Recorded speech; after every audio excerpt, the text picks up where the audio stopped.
Hi. How you doing, Murray? Daesh is the primary source of outrage, or ISIL as we know it here. But there are others: Al-Qaeda, Al-Shabaab, Boko Haram, Lashkar-e-Taiba, just to name a few. One of her children, but left two of her children with the grandparents because she couldn't take them all out, militarily and diplomatically and financially through legal reform of pushback. And one of those is the initiative that President Obama hosted last. Now, obviously, we all understand that every situation is different, but the principle is the same. To defeat terrorism, we have to act globally and locally. And we have to understand that we each have a responsibility to do everything that we can.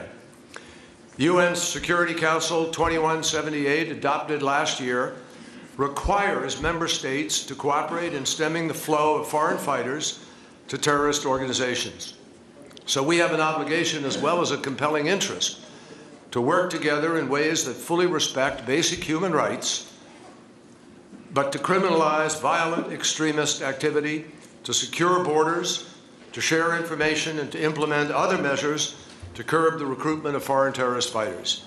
And that's why today we are launching a new initiative to address the life cycle of radicalization to violence. Vulnerable governments with the tools and the knowledge that they need to prevent radicalization in the first place and to disengage individuals who have become radicalized from Somalia. And recently, some Somali Americans.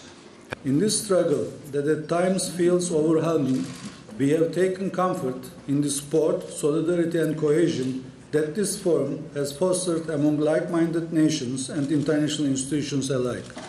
Indeed, our work has enabled us all to better understand the challenges we collectively face in our counterterrorism efforts. And it has allowed us to realize that in this struggle, we together are only as strong as the weakest link that binds us in our efforts to confront the complex challenge that terrorism poses. This is why our engagement with the GCTF will remain robust. With that, let me highlight some of the main achievements of our collective efforts. We have jointly inspired the foundation of Hedaya, the Center of Excellence for CVE, Countering Violent Extremism, the International Institute for Justice, and the Global Community Engagement and Resilience Fund. We have all contributed to the revision of the UN Global Counterterrorism Strategy. The 6 working groups of the forum adopted 11 papers, and today we aim to adopt 2 more such papers in addition to the launching of 2 new initiatives.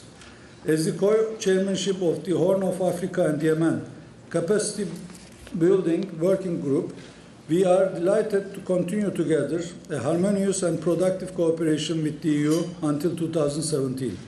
On that, more is in preparation for the rest of our co-chairmanship with the EU. We have supported the Dutch-Moroccan initiative to establish the GCTF Working Group on Foreign Terrorist Fighters. It was timely and necessary for raising awareness and the sharing of information and intelligence. We also co-chair the FTF Working Group within the Anti-Daesh Coalition together with Holland. We also appreciate the momentum and synergy that the GCTF has been able to provide for the implementation of the UN Security Council Resolution 2178.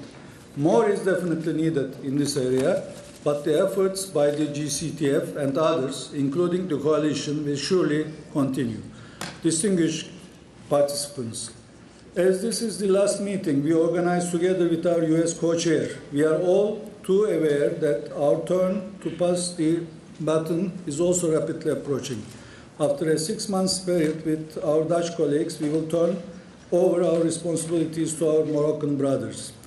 This will be a new chapter for us, a challenge to give a new and perhaps even stronger impetus to our relationship with the GCTF. Our distinguished Dutch colleague, His Excellency Konders, will, during this meeting, share with the participants the vision of the upcoming co-chairmanship. Today, as already presented by my distinguished colleague and co-chair, John, we propose the adoption of 2 important decisions. The first entails the preparation of a toolkit to guide members and others on the full life cycle of radicalization. We have identified gaps in the work of GCTF has done until today and propose areas of further activity together with a working group to lead the effort. Conducting meaningful research and drawing from academia will be crucial in this effort. Our second proposed decision for today is on creating a clearinghouse mechanism within the GCTF for counterterrorism and countering violent extremism capacity building assistance. Bringing supply and demand together in these areas, this mechanism will help with effective implementation.